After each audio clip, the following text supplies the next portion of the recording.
Rex Arthur here, and we are happy to discuss rainbow systems. And we already wrote a book about rainbow economic system and rainbow systems. And there's another book I wrote about It's a Rainbow World. And what I was discussing in that It's a Rainbow World was that we are in a world that the world is diverse. Diversity is what reigns in this world. People are different. Even within your family, there's diversity. Even within your relationships, there's diversity. Even within your social units, there is diversity, everything and else. So that's what I call rainbow, because the rainbow is a bow of very many colors. Yes, very many colors. And they are different colors, but they are all in one bow. Now, the purpose of this video is to try and differentiate the rainbow system from the caste system and from the apartheid system, because people may kind of confuse them and think they are similar, but they're not. The rainbow system is a diverse system. It's a diverse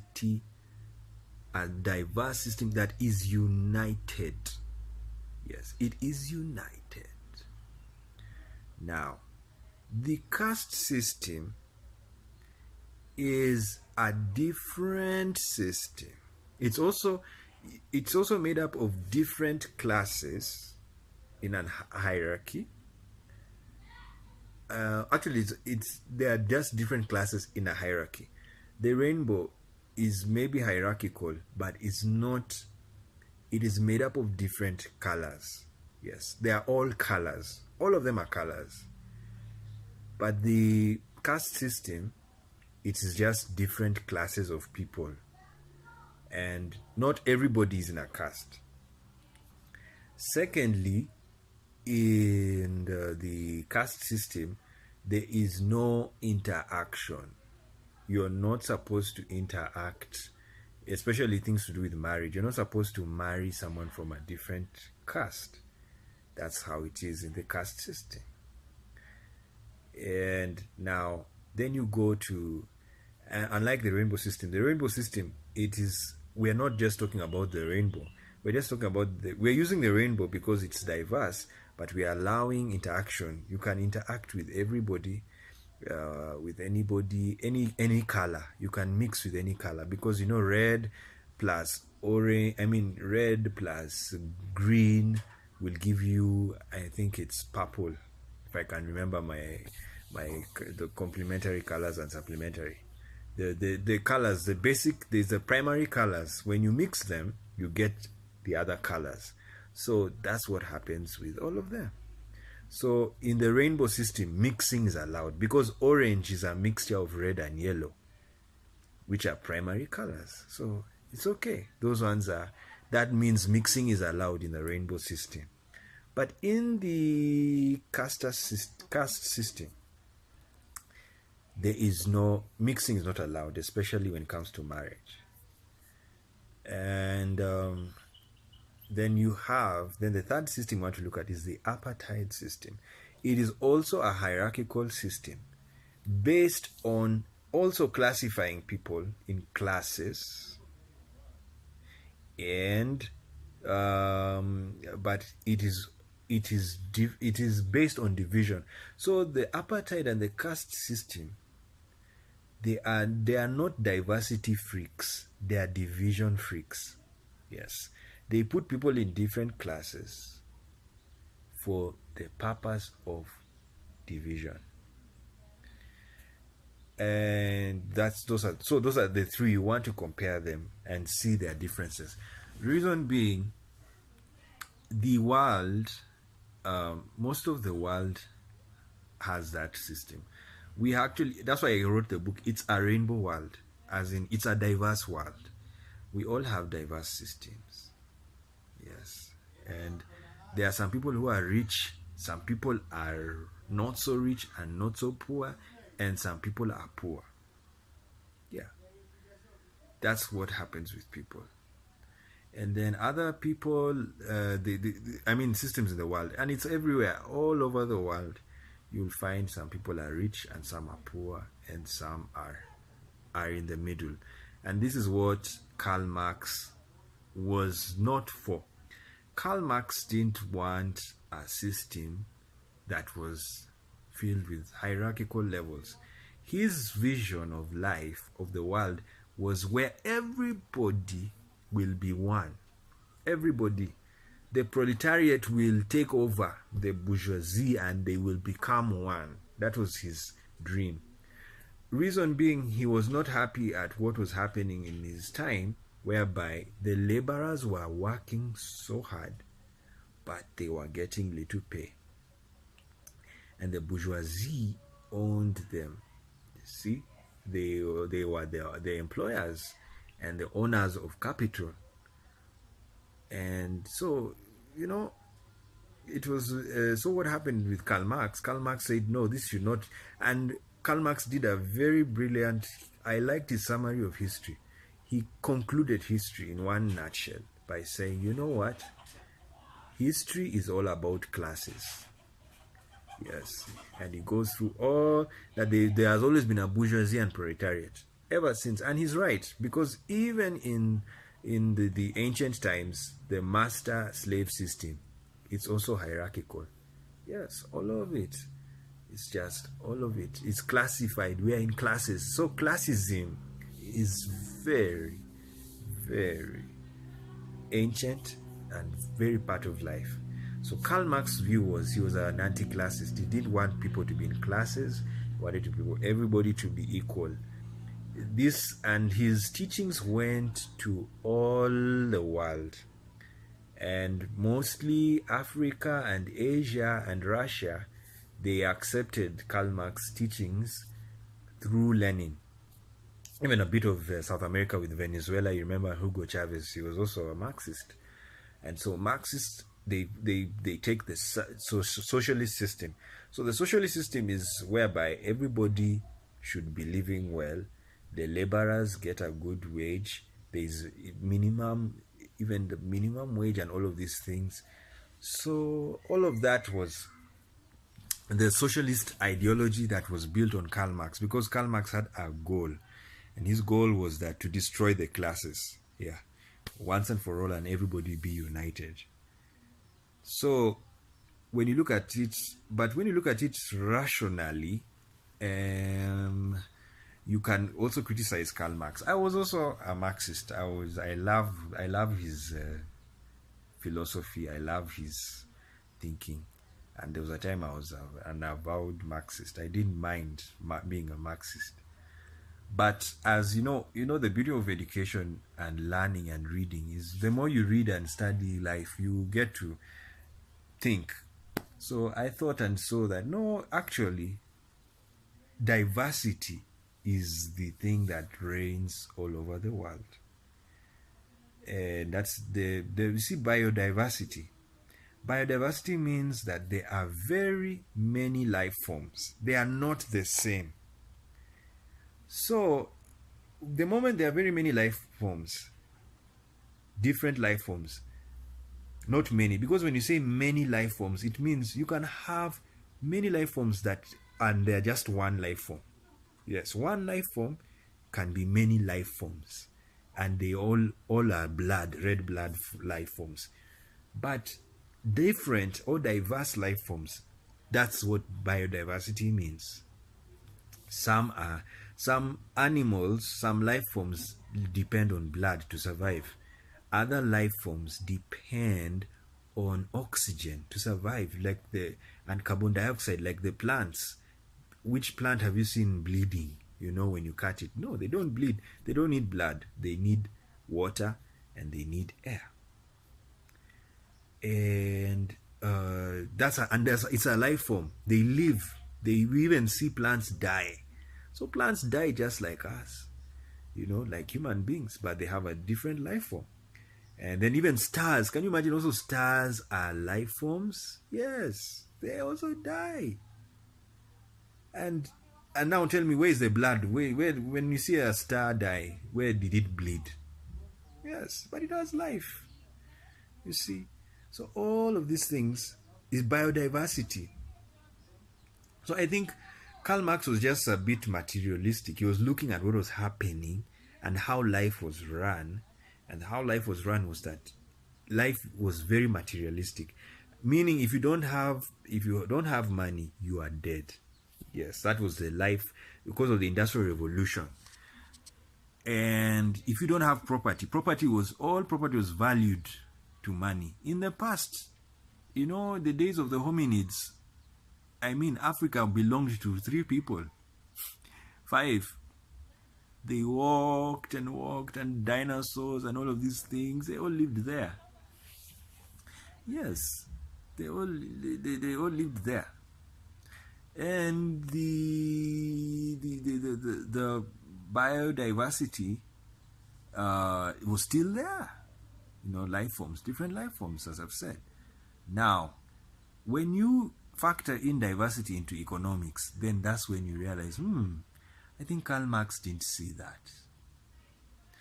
Karl Marx didn't appreciate that issue of diversity. Now, the only problem I know Karl Marx was trying to solve was the issue of the people who are being oppressed because of the diversity. That was what is now, I think he was addressing. And oppression meaning that you don't get good pay, the working conditions are bad, and of course most of capitalists have become a bit humane. They now value, like you see, America is the most capitalist country, but they have labor unions, so they kind of let Marx a bit, they allowed Marx to exist, but private companies, they don't really accept unions, and they have a right not to, but because they're capitalists, you see, in nature. Now, the only problem I have now with the caste system and the apartheid system is that they were very divisive and they were based on discrimination. That is what the rainbow system is not based on. Rainbow system is based on diversification without discrimination whatsoever. You see, that's what Martin Luther King was fighting for. He was fighting for a rainbow economy. Yes, he was fighting for a rainbow nation, that America be a rainbow nation. And he didn't want an apartheid system that was in America. And apartheid system is very similar to the caste system in India, because you have the highest caste that were the noble ones, and then you have the lowest caste that were the poor ones. And in India, you can't leave your caste. When you're born in a caste, that's it. That's where you belong. And if you're in a low caste, don't even struggle to become rich. Just stay there. Down. And same to the apartheid system. Apartheid system, only that the apartheid system, they would kind of wink, but no way. They wouldn't allow mixing. Toilets. The toilets were the white man's toilets, the colored, like in South Africa, and then the black persons. So the problem of that apartheid system and the caste system, like if you go to India, do you know, let's first deal with India, then we'll go to South Africa and America, because India is the caste system, America and South Africa, it was the apartheid system. Do you know what happened in India? What happens in India? India right now could actually be the superpower. It can even beat China. But because of that system, that caste system has made India a bit behind. Indians are amongst the brightest people. Yes, it's strange. Very interesting. Right now, and why I brought about the story of India, do you know the highest immigrants to America right now are not even Africans, they are Indians. Yes, they are Indians. Why? Because, America values they value human capital. Even leave alone what Trump is saying. He's trying to do surgical immigration, whereby he's discriminating against Arabs, of course, because of the war of terror. We're not going to talk about that now. But when you go to the immigration records, majority are Indians going to America. Yes, because they try. And if you look at the education system, yeah, Indians are they are good mentally. They are able. They are able, and it's not to try and downgrade others. No, it's just an observation. But imagine with all that intellectual gold mine, they have not even passed China. Why? It's because of that caste system that holds them back. Because in the caste system, even if you are clever and you're poor, you can't go. You're not allowed to climb the ladder. You're going against what you're supposed to be. You are supposed to be poor, even if you're clever. Yes, that's what it is, and that is very sad. It should be modified. But you see, the problem of the Indian system, it's so religious, and religious things are so ancient, so they are never friendly to change or modification. They want to stay the way they are. And sorry to India, they will be there. Of course, they are still doing well, but they will do better if they modify their the caste system to be a rainbow system. Because in a rainbow system, there's diversity is allowed, but equality is essential in a rainbow system, because everybody should be given equal access to everything the government is giving, but not like the caste system that doesn't allow you. Because you'll be told, why are you walking? Why do you want to buy a house where the high caste lives? No, don't buy. Go and buy to where your people belong. So you stay. So when you go to India, you find very poor places. Squalor. It's bad. So unhygienic. In the name of being in a caste. It's just, we are in the 21st century, so that should change. So that's India. And I've told you their problem and what they need to do. Rainbow size, meaning give equal access for everybody. Of course, not everybody is going to have the same amount of money and live the same way, but everybody should have a good life. Yes, and that's why in my other video, Rainbow Economic System, we are advocating for basic income, basic needs, whereby housing for everybody, especially the poor, because if you're rich, you can get whichever house you want, so you're allowed to choose. But a poor person he does not even have money to choose. He will just live in a shack. And then when he lives in a shack, the sewage is burst. He has children. They get sick. He has no money to go to hospital. They die in the house. He's a worker in the factory. He gets sick. He dies. So they just live in Tara squalor. So the best way to solve it, give them good housing for free. Personally, I would do it for free. I know some people don't like free things. They don't like giving people free things. But personally, if it's me in power, basic needs are free for everybody. And housing is a basic need. You give the poor free houses. I know Gaddafi did something like that.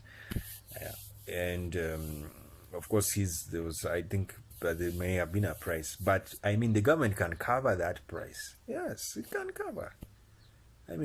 That's what you should do. So that's the Indian caste system and its pitfalls. Now, let's go to the South African and American system, apartheid system, which is still being deconstructed. You see, deconstruction is not very easy, especially mental, but it is possible and it's happening. So South Africa and America also had the problem of the apartheid system. Of course, it was by the apartheid system was in all colonial colonial enclaves. Yes.